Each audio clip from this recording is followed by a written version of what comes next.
दिल्ली के मुख्यमंत्री इन विधानसभा चुनाव में उत्तर प्रदेश, उत्तराखंड, पंजाब और गोवा पर खास निगाह बनाए हुए हैं। कल वो लखनऊ में थे और आज देहरादून में अरविंद केजरीवाल की रैली इस वक्त चल रही है।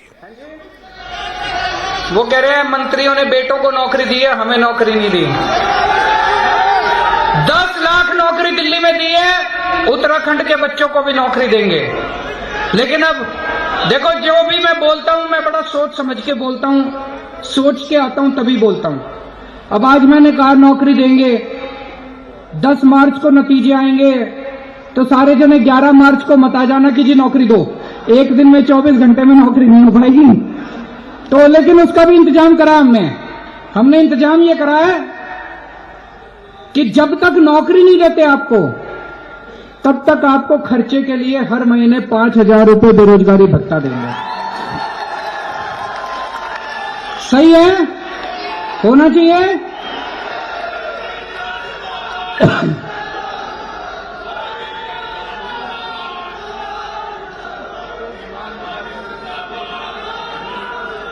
हर महिला को, जो 18 साल से ऊपर की महिला है, मैं देख रहा हूं बहुत सारी मां बहनें बैठी हैं, हर महिला को हर महीने 1,000 रुपए उनके अकाउंट में डलवाएंगे।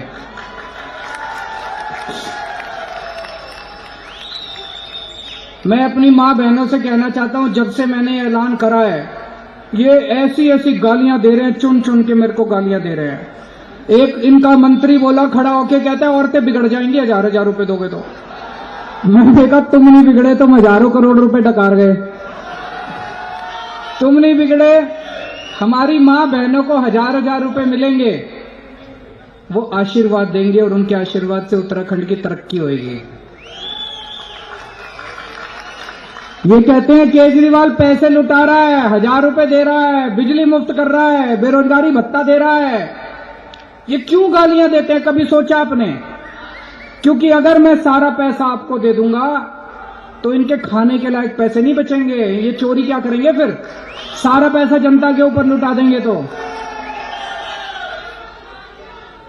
अभी थोड़े दिन पहले मैं अयोध्या जी गया था। आप में से कौन कौन अयोध्या गए हैं? बहुत कम लोग गए हैं।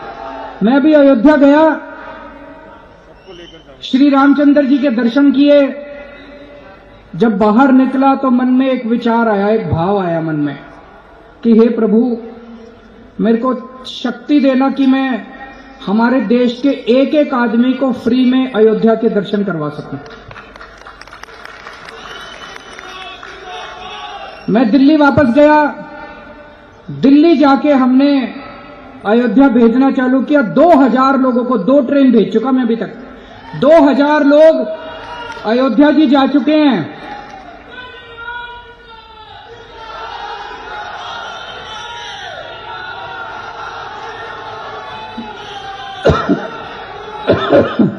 दो 2,000 लोगों को अभी तक एसी ट्रेन से भेजते हैं, एसी होटल में रुकवाते हैं। आना जाना रहना खाना पीना सब मुफ्त, सारा सरकार करती है। हमें लगता है कि अगर ज्यादा से ज्यादा लोग अयोध्या जाके रामचंद्र जी के दर्शन करेंगे, इससे अच्छी अच्छी वाइब्रेशन फैलेंगी चारों तरफ। आप में से कौन कौन अयोध्या जाना चाहता है फ्री में? जरा हाथ खड़े करो। आप में से कौन कौन अजमेर शरीफ जाना चाहता है? जरा हाथ खड़े करो। हम चर्च भी भेजते हैं वेलिंगटन। आप में से कोई चर्च अगर जाना चाहे तो वहां भी भेजते हैं। तो आम आदमी पार्टी की सरकार बनेगी, आपको मुफ्त में तीर्थ यात्रा कराएंगे।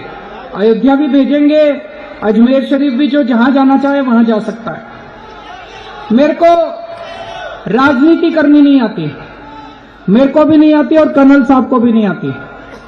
हमको काम करना आता है। मैंने दिल्ली ठीक करके दिखा दी। इन्होंने केदारनाथ का, जब पूरा केदारनाथ ध्वस्त हो गया था उस आपदा के बाद, इन्होंने पूरा पुनर्निर्माण करके दिखाया। उन्होंने फौज के अंदर बड़े बड़े जलवे करे हैं। हमको काम करना आता है। हमको दिल्ली के मुख्यमंत्री अरविंद केजरीवाल उत्तराखंड की जनता से तमाम वादे कर रहे हैं। वही वादे वो उत्तर प्रदेश में भी करके आए हैं और पंजाब में भी इस तरह के वादे उन्होंने किए हैं। और इस बार जिन 5 राज्यों में विधानसभा चुनाव होने हैं फरवरी मार्च में, उनमें यूपी, उत्तराखंड, पंजाब और गोवा पर आम आदमी पार्टी की खास निगाह है, वहां वो ज्यादा ताकत अपनी लगा रही है। हमें भी देख लो, हम इतने भी बुरे ना हैं। किसान आंदोलन के दौरान मेघालय के राज्यपाल सत्यपाल मलिक लगातार मोदी सरकार के रवैये पर सवाल उठाते रहे और कई मंचों पर उन्होंने सरकार के रवैये की आलोचना भी की। एक बार फिर किसानों के मुद्दे पर प्रधानमंत्री नरेंद्र मोदी पर निशाना उन्होंने साधा है। एक जनसभा के दौरान उन्होंने कहा कि मैं जब किसानों के मुद्दे पर प्रधानमंत्री मोदी से मिलने गया तो उनसे सिर्फ 5 मिनट में ही मेरा झगड़ा हो गया। किसानों के मामले में प्रधानमंत्री से मिलने गया तो मेरी 5 मिनट में लड़ाई हो गई उनसे, क्योंकि वो बहुत घमंड में थे। जब मैंने उन्हें कहा हमारे 500 लोग मर गए, उसने कहा मेरे लिए मरे। मैं कहा भाई आपके लिए तो मरे थे, जो आप राजा बने हुए उनकी वजह से। खैर झगड़ा हो गया मेरा। उन्होंने कहा तुम अमित शाह से मिल। खबर दिल्ली सरकार की नई आबकारी नीति के खिलाफ आज दिल्ली बीजेपी ने दिल्ली में 15 जगहों पर सुबह 9 बजे चक्का जाम का ऐलान किया था और इस दौरान कई जगहों पर लंबा ट्रैफिक जाम लग गया। दिल्ली को मेरठ और गाजियाबाद से जोड़ने वाले NH-24 पर भी लंबा ट्रैफिक जाम लगा। बीजेपी कार्यकर्ता जाते जाते डीटीसी की बसों के टायर तक पंचर कर गए और इसके चलते लोगों को काफी परेशानी हुई। जाम काफी देर तक लगा रहा, खासतौर पर दफ्तर आने जाने वालों को काफी तकलीफ हुई। बीजेपी का आरोप है कि शराब की नई दुकानें स्कूलों, धार्मिक स्थलों और रिहायशी इलाकों के आसपास खोली जा रही है। और इस पर देखते हैं कि दिल्ली के उप मुख्यमंत्री मनीष सिसोदिया क्या कहते हैं।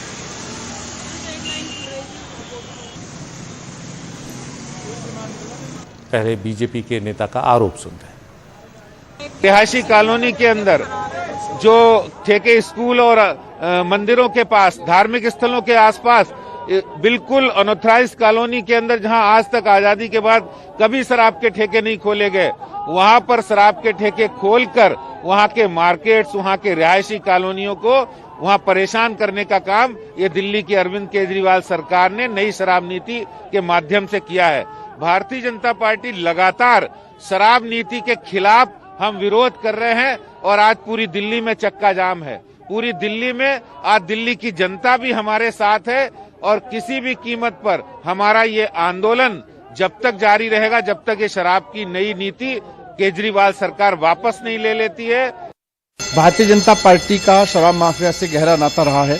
दिल्ली में जगह जगह अवैध शराब बिकती थी। बहुत सारे इलाके भारतीय जनता पार्टी ने ऐसे बना रखे थे जहां पे वो शराब की जो लीगल दुकानें हैं उनकी जगह अवैध दुकानें खोल के माफिया के साथ चलवाते थे। इससे जब नई नीति अरविंद केजरीवाल जी ने बनाई तो उससे 3,500 करोड़ रुपया जो चोरी हो रहा था वो चोरी रुक गई। अब जाहिर सी बात है कि भारतीय जनता पार्टी और शराब माफिया दोनों 3,500 करोड़ रुपए में हिस्सेदारी कर रहे थे। वो चोरी रुकी है तो भारतीय जनता पार्टी को दर्द तो होगा ही। और अब उत्तर प्रदेश के एक और कारोबारी पर आज छापे पड़ रहे हैं। ये हैं पंपी जैन और कन्नौज समेत 8 ठिकानों पर छापे मारे गए हैं। इतर व्यापारी हैं। पंपी जैन समाजवादी पार्टी के नेता भी हैं। कानपुर पुलिस IT की टीम, आयकर विभाग की टीम उन्हें कानपुर ले गई है और वहां जो उनके भाई के घर पर पूछताछ की जा रही है, पड़ताल की जा रही है। कानपुर में भी कुछ अन्य ठिकानों पर पंपी जैन के जो है IT की टीम पहुंची हुई है पड़ताल कर।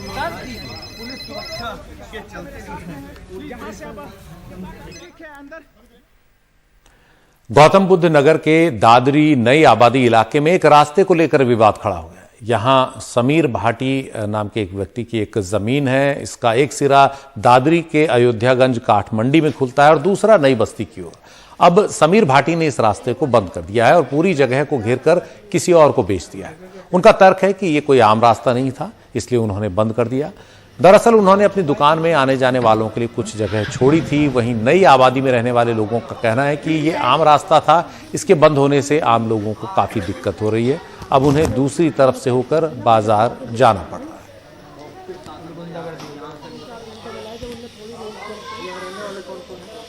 हम गौतम बुद्ध नगर के दादरी के नई आबादी इलाके में हैं।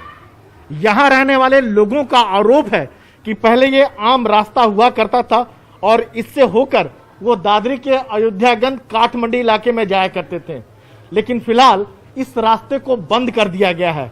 इनका आरोप है कि समीर भाटी ने इस रोड जो रास्ते है जिसको बंद किया गया है और इस वजह से इस इलाके में तनाव फैल गया है।